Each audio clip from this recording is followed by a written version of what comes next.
नाज़रीन अस्सलाम वालेकुम, आप देख रहे हैं हमारा यूट्यूब चैनल और फेसबुक पेज और मैं हूं आपका मेज़बान गालिब सुल्तान। नाज़रीन JF-17 थंडर की इस वक्त पूरी दुनिया में धाक बैठ चुकी है और तमाम तर मिडल इनकम कंट्रीज़ इस एयरक्राफ्ट में बहुत ज़्यादा इंटरेस्ट ले रहे हैं। बहुत से ममालिक के नाम सामने आ चुके हैं कि जो JF-17 थंडर ब्लॉक 3 ख़रीदना चाहते हैं और बहुत से अपनी इस ख्वाहिश का इजहार कर चुके हैं। बहुत के साथ डील फाइनल हो चुकी हैं और बहुत से ममालिक इस एयरक्राफ्ट को ख़रीदने के लिए पर तोल रहे हैं। नाइजीरिया के साथ $664 मिलियन की डील हमारी फ़ाइनल हो चुकी है। UAE इस दौड़ में है, सऊदी अरेबिया इस दौड़ में है,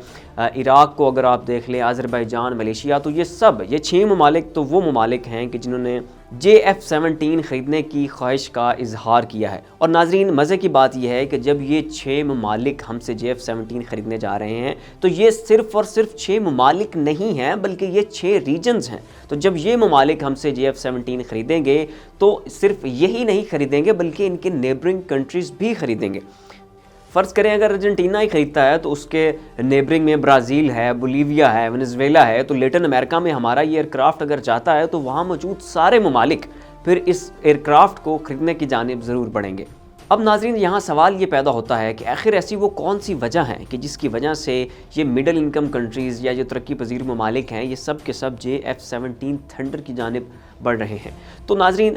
इसकी पूरी डिटेल्स मैं आपको देता हूँ, उसके ऐसी कौन सी वो वजूहात हैं कि जिनकी बुनियाद पर ये JF-17 की जानिब बढ़ रहे हैं। तो नाज़रीन जब भी कोई मुल्क कोई एयरक्राफ्ट ख़रीदता है तो वो अपने सामने 5 पैरामीटर्स रखता है, 5 स्टैंडर्ड्स रखता है और जो कोई एयरक्राफ्ट उन स्टैंडर्ड्स के ऊपर पूरा उतरे तो वो फिर त्यारा ख़रीद लिया जाता है। लेकिन जो भी त्यारा जिस मुल्क की भी कोई प्रोडक्शन जब उन 5 स्टैंडर्ड्स के ऊपर पूरी तरह नहीं उतरती तो फिर उस एयरक्राफ्ट को नहीं ख़रीदा जाता, उसके साथ किया गया प्रोजेक्ट कैंसिल कर लिया जाता है। सबसे पहले उन 5 स्टैंडर्ड्स और पैरामीटर्स को देख लेते हैं और उसके बाद देखते हैं कि इन 5 स्टैंडर्ड्स के ऊपर JF-17 कैसे पूरा उतरता है। नाज़रीन कोई भी त्यारा ख़रीदते वक्त सबसे पहले जिस फैक्टर को मद्देनज़र रखा जाता है वो होती है किसी भी त्यारे की एजिलिटी, यानी त्यारे की मनूवरिंग कैपेबिलिटी। यानी जब एक त्यारा जब हवा में होता है तो एयर टू एयर कॉम्बैट की उसकी सलाहियत कैसी है, एयर टू सरफेस कॉम्बैट की उसकी सलाहियत कैसी है। जब वो हवा में होता है तो जब वो मोड़ लेता है, जब वो रुख बदलता है, डिफरेंट पोजीशंस लेता है, तो उस पोजीशंस को लेने में उसकी रफ्तार क्या है और अपने टारगेट को अचीव करने में उसकी स्पीड कैसी है। तो ये सबसे फर्स्ट फैक्टर होता है जिसे एजिलिटी कहते हैं कि एक एयरक्राफ्ट की मैन्यूवरिंग एबिलिटी और कैपेबिलिटी कैसी है।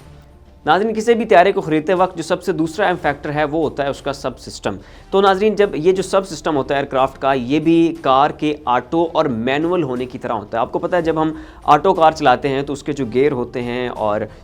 वो सारे स्पीड के साथ खुद ब खुद लिंक्ड होते हैं। जैसी स्पीड बढ़ती है तो बहुत सारी चीज़ें कार खुद ही परफॉर्म कर रही होती है और इससे फ़ायदा ये होता है कि जो ड्राइवर होता है वो अपनी सारी की सारी तवज्जो अपने स्टीयरिंग व्हील के ऊपर बनाए रखता है। वो ग्राउंड के ऊपर देखता है कि सामने कौन आ रहा है, कौन जा रहा है, इधर से कार गुजरी, उधर से ये गुजरा। तो इससे क्या होता है जब कार ऑटो होती है तो उसको चलाने में आसानी होती है और एक ड्राइवर की सारी तवज्जो उसके ग्राउंड और उसकी सड़क के ऊपर होती है और वो अपने स्टीयरिंग के ऊपर पूरी तवज्जो बना के बैठा होता है। लेकिन अगर जब कार मैनुअल होती है तो फिर ड्राइवर को साथ साथ कार को चलाने के ऊपर भी अच्छी खासी तवज्जो देनी पड़ती है। मसलन उसे गियर ऊपर नीचे करना पड़ता है, स्पीड के साथ उससे फिर मैच करके उस हिसाब से चीज़ें चलानी पड़ती हैं।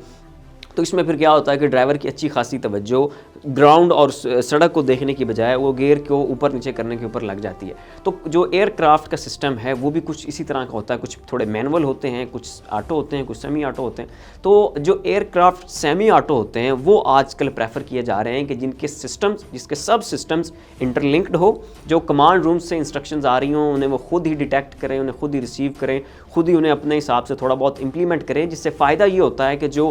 पायलट होता है उसकी सारी तवज्जो सामने हवा में होती है, उसे इतना टाइम मिल जाता है कि वो अपने डिसीजंस ठीक तरह से ले पाता है। तो ये एक सबसे अहम फैक्टर है जो किसी भी त्यारे को ख़रीदते वक्त जिसे मद्देनज़र रखा जाता है कि जो उसके अपना एयरक्राफ्ट के अपने सिस्टम्स हैं वो किस हद तक एक दूसरे के साथ इंटरलिंक्ड हैं। वो कमांड रूम से इंस्ट्रक्शंस को रिसीव करके ख़ुद ही इंडक्ट करने में, ख़ुद ही उन्हें परसू करने में किस हद तक इन्फ्लुएंशियल है, ये चीज़ भी किसी त्यारे को ख़रीदते वक्त देखी जाती है। नाज़रीन, जो तीसरा फैक्टर है जो कोई भी मुल्क किसी त्यारे को ख़रीदते वक्त मद्देनज़र रखता है वो ये होता है कि जो त्यारा है उसने जो वेपन्स कैरी किए हुए हैं वो किस हद तक डेडली और मोहलिक हैं। क्योंकि अगर वो मोहलिक नहीं है और जो त्यारा है उसे उन्हें कैरी करने की अच्छी सलाहियत नहीं है या उन्हें वो ऑन टाइम टारगेट को अचीव करने में इस्तेमाल नहीं कर सकता है तो फिर इस त्यारे का कोई फ़ायदा नहीं है। तो इसलिए ये ज़रूर मद्देनज़र रखा जाता है कि एयरक्राफ्ट जो वेपन्स कैरी कर रहा है वो कितने मोहलिक और डेडली हैं। नाज़रीन, चौथा फैक्टर ये है कि जब भी किसी त्यारे को ख़रीदा जाता है तो ये देखा जाता है कि इसने पहले कभी क्या कोई बैटल टेस्ट की है, क्या ये बैटल टेस्टेड है। मिसाल के तौर पर अगर आप F-16 की एग्जांपल लें तो ये दुनिया के कदीम तरीन और आला तरीन लड़ाका त्यारों में से एक है। इसकी बिल्कुल जितनी तारीफ़ की जाए कम है, ये अपनी मिसाल आप है और इसकी कोई गिला और शिकवा इसका नहीं बनता। लेकिन इसके बारे में जो एक दिलचस्प बात है जिससे अक्सर लोग बेखबर हैं वो ये है कि F-16 ने आज तक किसी भी बैटल को टेस्ट नहीं किया। वैसे इसे जंगों में बमबारी के लिए इस्तेमाल किया जाता रहा है, शाम में, इराक़ में, अफ़गानिस्तान में, लेकिन आज तक F-16 ने कभी एयर टू एयर कॉम्बैट नहीं किया है। इसने कभी भी हवा के अंदर, फ़िज़ा के अंदर किसी भी दूसरे त्यारे के साथ जंग नहीं किया है। लेकिन इसलिए ये बैटल टेस्टेड नहीं है, लेकिन इसके बावजूद बहुत से मुल्कों ने इसे ख़रीदा है। लेकिन नाज़रीन, जो त्यारा बैटल टेस्टेड हो, जिसे किसी भी जंग के दौरान आजमाया गया हो, वो त्यारा सबसे ज़्यादा प्रेफर किया जाता है। और त्यारे का सिर्फ बैटल टेस्टेड होना भी ज़रूरी नहीं है, बल्कि जब बैटल हुई हो, जब जंग हुई हो, तो उस जंग के दौरान त्यारे को अपनी डोमिनेंस भी साबित करनी होती है। जिस त्यारे के साथ फ़िज़ा में उस त्यारे की लड़ाई हो रही हो, उस फ़िज़ा में त्यारे को ये साबित करना होता है कि मैं तुमसे बरतर हूँ और मैंने तुम पर सबकत लिया। ऐसे ही जैसे JF-17 ने साबित किया था 27 फरवरी को अभिनंदन को नीचे गिरा के और फिर उसे चपेड़े पड़वा के। तो इस तरह सिर्फ ये साबित नहीं करना होता कि आपने बैटल में टेस्टेड हैं या नहीं है, साथ ये भी प्रूव करना होता है कि आप का जो ये त्यारा है ये डोमिनेंट है। तो नाज़रीन, ये वो चौथा फैक्टर है जिसे किसी भी त्यारे को ख़रीदते वक्त मद्देनज़र रखा जाता है। अब नाज़रीन, पांचवा फैक्टर सबसे अहम और सबसे ज़रूरी समझा जाता है किसी भी त्यारे को ख़रीदते वक्त, और वो है त्यारे की एक्चुअल प्राइस। अब नाज़रीन देखें, जब कोई भी मुल्क किसी त्यारे को ख़रीदने के लिए आगे बढ़ता है तो वो सबसे पहले देखता है कि जो पहली 4 खसूसियतें मैंने आपको बताई हैं कि ये भी चीज़ होनी चाहिए, ये भी चीज़ होनी चाहिए, ये भी चीज़ होनी चाहिए, सबसे पहले तो उन 4 चीज़ों को देखा जाता है। अगर उसमें वो 4 चीज़ें हों, उसके बाद उसकी प्राइस के ऊपर आते हैं कि अब देखते हैं जी इसकी प्राइस क्या है। जब उसकी प्राइस पता चलती है, फिर उसके बाद कोई भी मुल्क देखता है कि भाई इस प्राइस में, इस स्पेसिफिकेशन के साथ और कौन कौन से ममालिक हमें ये त्यारा प्रोवाइड कर रहे हैं। तो नाज़रीन, जो JF-17 थंडर है, इसकी एग्जैक्ट प्राइस क्या है और उसके मुकाबले में जो बाकी त्यारे हैं उनकी एग्जैक्ट प्राइस क्या है और उनका कंपैरिजन क्या बनता है, ये हम थोड़ा आपके आगे चल के बताएंगे। तो ये वो पांचवा फैक्टर है जिसे कोई भी त्यारा ख़रीदते वक्त मद्देनज़र रखा जाता है। तो नाज़रीन, इन पाँचों फैक्टर्स में JF-17 थंडर अपने मुकाबले के सभी त्यारों में, जितने भी 4th जनरेशन में इस वक्त F-35 है, Su-30 है, J-20 है, राफेल है, तो इन सब त्यारों के ऊपर अगर आप इन 5 फैक्टर्स को देखें और साथ JF-17 थंडर की प्राइस को देखें, जो कि मैं अभी सब के कंपैरिजन आगे चल के आपको बताऊंगा, तो अगर आप इन सब फैक्टर्स को ऐसे सामने रखें और फिर आप इन सब त्यारों को कंपैरिजन करें तो उस सूरत में JF-17 थंडर सबसे शानदार चॉइस है। नाज़रीन, 80s के बिल्कुल मिड में भारत ने अपना अलग त्यारा बनाना शुरू कर दिया था और पाकिस्तान तक जब ये खबर पहुंची तो फिर पाकिस्तान ने भी भारत का मुकाबला करने के लिए अपने त्यारे पर काम शुरू कर दिया था। लेकिन पाकिस्तान ने अपना काम लेट 90s में शुरू किया और भारत ने अपने त्यारे पर काम 80s के बिल्कुल मिड में शुरू कर दिया था। लेकिन उसके बावजूद पाकिस्तान ने JF-17 थंडर बहुत पहले बना लिया, लेकिन भारत अपना त्यारा बनाने में उन्होंने बहुत देर कर दी और जो त्यारा उन्होंने फिर बनाकर मार्केट में पेश किया, जिसका नाम उन्होंने LCA लाइट कॉम्बैट एयरक्राफ्ट रखा और उसे तेजास भी कहते हैं और तीजा भी कहते हैं, फिर वो जब मार्केट में आया तो उसकी वो वैल्यू नहीं बनी जो JF-17 की बनी। उल्टा जब उन्होंने अपनी ही एयरफोर्स को जब वो अपने फ्लीट में वो एयरक्राफ्ट शामिल किए तो उनके अपने पायलट्स ने उन जहाज़ों को चला लेने के बाद कहा कि जनाब ये फ्लाइंग कॉफिन्स हैं, यानी ये उड़ते हुए ताबूत हैं, इनमें इतनी सलाहियत नहीं है कि जब हम हवा में, फ़िज़ा में पाकिस्तान के ख़िलाफ़ लड़ रहे हों, JF-17 का मुकाबला कर रहे हों, उनके पास F-16 हो, तो हम इस त्यारे के साथ उनका मुकाबला नहीं कर सकते हैं। ये उन्होंने कहा कि ये फ्लाइंग कॉफिन्स हैं और ये जुमला बहुत मशहूर है, ये वर्ड और ये फ्रेज़ कि ये उड़ते हुए ताबूत हैं जनाब, आप कैसे ये तवक्को कर रहे हैं कि हम इनके ऊपर बैठ के पाकिस्तान के JF-17 का मुकाबला करें। तो नाज़रीन, जब उनके अपने पायलट्स ने कह दिया कि ये फ्लाइंग कॉफिन है तो फिर अब पीछे और क्या रह जाता है।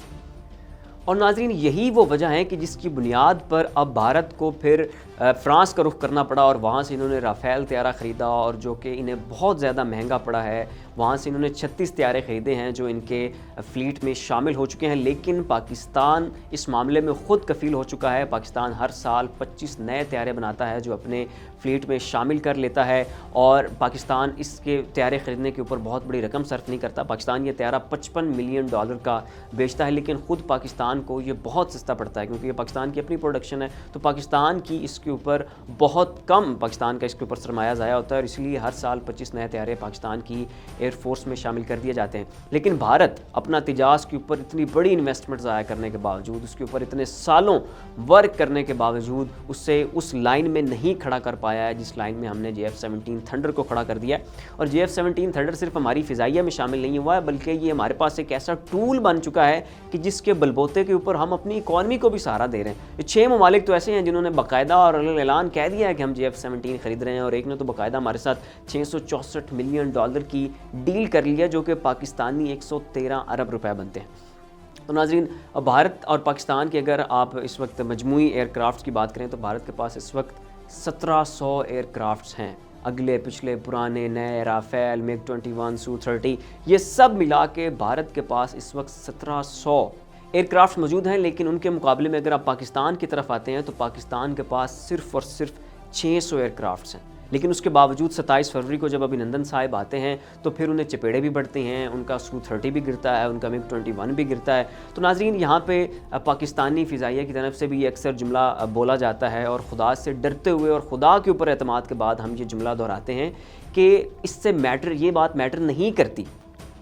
کہ اس سے فرق نہیں پڑتا ہے کہ سامنے والے کے پاس کتنے ہتھیار ہیں، اس سے فرق نہیں پڑتا ہے کہ آپ کے پاس کون کون سے ویپنز ہیں، اس میں کیا کیا صلاحیتیں ہیں۔ تو جو بات میٹر کرتی ہے وہ یہ ہے کہ پائلٹ کون ہے، یہ بات میٹر نہیں کرتی ہے کہ طیارہ کس کمپنی کا بنا ہے اور آپ کے پاس کتنے طیارے ہیں۔ ناظرین، پاکستانی فضائیہ عالمی سطح پر منی پرونی فضائیہ ہے اور اس کی پوری دنیا میں تعریفیں ہوتی ہیں، اور ایک بڑا مشہور جملہ ہے جو یہ کہا جاتا ہے کہ اگر پاکستانی پائلٹس ہوں اور امریکی طیارے ہوں تو پھر ان سے بے شک پوری دنیا جنگ کرنے آ جائے، یہ کبھی بھی ہار نہیں سکتے ہیں۔ یہ وہ جملے ہیں جو دنیا پاکستانی پائلٹس کے بارے میں کہتی ہیں۔ ہم نے MM عالم پیدا کیا ہے، ہم نے راشد منہاس پیدا کیا ہے، ہم نے سرفراز رفیقی پیدا کیا ہے، ہم نے ونگ کمانڈر نعمان پیدا کیا ہے، ہم نے ونگ کمانڈر حسن علی پیدا کیے۔ تو یہ وہ کرشمے اور یہ وہ معجزاتی وجود ہیں جو ہماری ایئر فورس میں موجود ہیں، اور جب تک یہ زندہ ہیں اور جب تک ہماری ایئر فورس ہمارے ساتھ ہے، دنیا کا کوئی بندہ، دنیا کا کوئی ملک اور دنیا کی کوئی طاقت پاکستان کا کچھ بھی نہیں بگاڑ سکتے۔ ناظرین، آپ نے دیکھا کہ JF-17 کس صلاحیتوں کا حامل ہے۔ وہ جو 5 پوائنٹس میں نے بتائے ہیں، ان پانچوں کے پانچوں پوائنٹس پر JF-17 بالکل پورا اترتا ہے، اور بلکہ بہت ساری جگہوں پر تو یہ باقی طیاروں سے بہت آگے نکل جاتا ہے۔ مثلا اگر آپ رافیل کو دیکھ لیں، F-35 کو دیکھ لیں، سو-30 کو دیکھ لیں، آپ ان سب طیاروں کو جب ایک سامنے ان کی ایک لائن بناتے ہیں، یہ سب کے سب، اور JF-17 بھی 4th جنریشن کے ہیں، ان کی سپیڈ سیم ہے، ان کی رینج سیم ہے، وار ہیڈ لے جانے کی ان کی صلاحیت سیم ہے، یہ سب 4th جنریشن کے ہیں، ان کے سسٹم اتنے ہی ویل آرگنائزڈ ہیں جتنے JF-17 کے ہیں، تو ان کی وہ ساری صلاحیتیں تو سیم ہیں۔ اور الٹا ہمارا جو JF-17 ہے اسے یہ ایج بھی حاصل ہے کہ وہ وار میں ٹیسٹڈ ہے، اور F-16 کو دیکھیں وہ وار میں ٹیسٹڈ نہیں کیا ہوا۔ تو ایسی بہت ساری جگہیں ہیں کہ جہاں پر JF-17 ان باقی طیاروں سے آگے نکل جاتا ہے، اور جب آپ قیمت کے اوپر آتے ہیں تو وہاں پر تو ہمارا JF-17 ان سب کو بہت پیچھے دھکیل دیتا ہے۔ آپ دیکھیں کہ اگر یہ جتنے بھی ناظرین جن کے میں نے جتنے بھی طیارے ہیں جن کا میں نے نام لیا ہے، روس کا ہے، چائنا کا ہے، امریکہ کا ہے، فرانس کا ہے، یہ سارے کے سارے $100 ملین سے ابو کی رینج میں موجود ہیں۔ مثلا کوئی $100 ملین کا ہے، کوئی $113 ملین کا ہے، کوئی $130 ملین کا ہے۔ لیکن اگر آپ JF-17 کی طرف آتے ہیں اور آپ اس کی قیمت دیکھتے ہیں تو آپ حیران رہ جاتے ہیں کہ اسپیسیفیکیشن سب کی سیم ہے، جنریشن سب کی 4th ہے، لیکن اس کے باوجود پاکستانی طیارہ آپ کو $55 ملین میں مل رہا ہے، لیکن اسی طرز کے بقیہ طیارے کی رینج ہی 100 سے اوپر شروع ہو رہی ہے، کوئی 100 ملین کا ہے، کوئی 135 کا ہے، کوئی 120 کا ہے، کوئی 130 کا ہے۔ تو اس لیے یہ جنگی اعتبار سے بھی ہمارا طیارہ شاندار اور لاجواب ہے، اور قیمت کے حساب سے بھی یہ انتہائی مناسب ہے، اور اسی وجہ سے، اسی بنیاد پر یہ دنیا کے جتنے بھی مڈل انکم کنٹریز ہیں یہ پاکستان کی جانب بڑھ رہے ہیں، اس طیارے کو خریدنے کی طرف دیکھ رہے ہیں، اور جیسے ہی یہ 6 ممالک یہ طیارہ خریدنے جا رہے ہیں تو ناظرین یہ بات یاد رکھیے گا کہ یہ 6 ممالک نہیں خریدنے جا رہے ہیں، یہ 6 ریجنز خریدنے جا رہے ہیں انشاءاللہ۔ اور ناظرین، آخر میں آپ کو ایک بڑی دلچسپ بات بتانی ہے۔ پاکستانی ایئر مارشل شاہد لطیف صاحب سے جب یہ سوال کیا گیا کہ جی آپ کے پاس تو 4th جنریشن کے طیارے ہیں، تو ابھی دنیا 5th جنریشن کے اوپر شفٹ ہونے جا رہی ہے، یہ جتنی بھی دنیا کی بڑی بڑی طاقتیں ہیں، چائنا ہے، فرانس ہے، UK ہے، تو رشیا ہے، یہ سب کے سب اب 5th جنریشن کی جانب بڑھ رہے ہیں. اس وقت صرف 4th جنریشن چل رہی ہے، 5th جنریشن کی جانب اب یہ شفٹ ہونے جا رہے ہیں. تو اس پر ان سے سوال کیا گیا کہ تو پھر آپ 5th جنریشن کے طیاروں کے لیے کس ملک کی جانب دیکھیں گے؟ کیا آپ امریکہ کی طرف جائیں گے، کیا آپ فرانس، UK، ان میں سے کسی ملک سے کہیں گے کہ آپ ہمیں 5th جنریشن کا طیارہ دے دیں؟ تو اس پر شاہد لطیف صاحب نے بڑی خوبصورت بات کی. ان کی بات یہ تھی کہ انہوں نے کہا کہ جی جو JF-17 ہے وہ تو ہم نے چائنا کے اشتراک سے بنایا ہے، اس میں 40% چائنا کا کنٹریبیوشن ہے، لیکن 60% پاکستان کا کنٹریبیوشن ہے، اور وہ بھی جو 40% ان سے مدد لی گئی ہے وہ را مٹیریل کے معاملے میں ان سے ہلکی سی مدد لی گئی ہے، ٹیکنیکل سپورٹ بھی ان سے ہم نے زیادہ نہیں لی. لیکن جو بات انہوں نے اگلی کی وہ چونکا دینے والی ہے، اور وہ بات انہوں نے یہ کی ہے کہ یہ بات یاد رکھیں کہ جب پاکستان 5th جنریشن کا اپنا طیارہ بنائے گا تو ہم چائنا سے کسی قسم کی کوئی مدد نہیں لیں گے. وہ 5th جنریشن کا جو ہمارا طیارہ بنے گا وہ مکمل اور کلی طور پہ پاکستان کی اپنی پروڈکشن ہوگی، اور یہ ہم خود بنائیں گے اور دنیا کو سپلائی کریں گے. لہٰذا پریشان ہونے کی بات نہیں ہے کہ ہم 5th جنریشن کے لیے کس کی طرف دیکھیں گے، بلکہ آپ یہ سوچیں کہ کون کون سے ممالک 5th جنریشن کے طیارے کے لیے ہماری طرف دیکھیں گے. تو ناظرین، JF-17 کی ڈیٹیلز اور اس کی مینورنگ کیپیبلٹیز اور اس کے غلبے کے اوپر آپ کو ہماری یہ کریشن کیسی لگی ہے، اپنی رائے کا اظہار نیچے کامنٹ باکس میں ضرور کیجیے گا. اسی کے ساتھ اپنے میزبان غالب سلطان کو اجازت دیجیے. اپنا خیال رکھیے گا. اللہ حافظ. اگر آپ نے ابھی تک ہمارا چینل سبسکرائب نہیں کیا ہے تو فوراً اس سبسکرائب کے بٹن پر کلک کر دیں اور ساتھ ہی بنے بیل آئیکن پر بھی کلک کر دیں تاکہ ہمارے چینل کی طرف سے آنے والی تمام لیٹسٹ اپڈیٹس آپ تک بر وقت پہنچ سکیں. بہت شکریہ.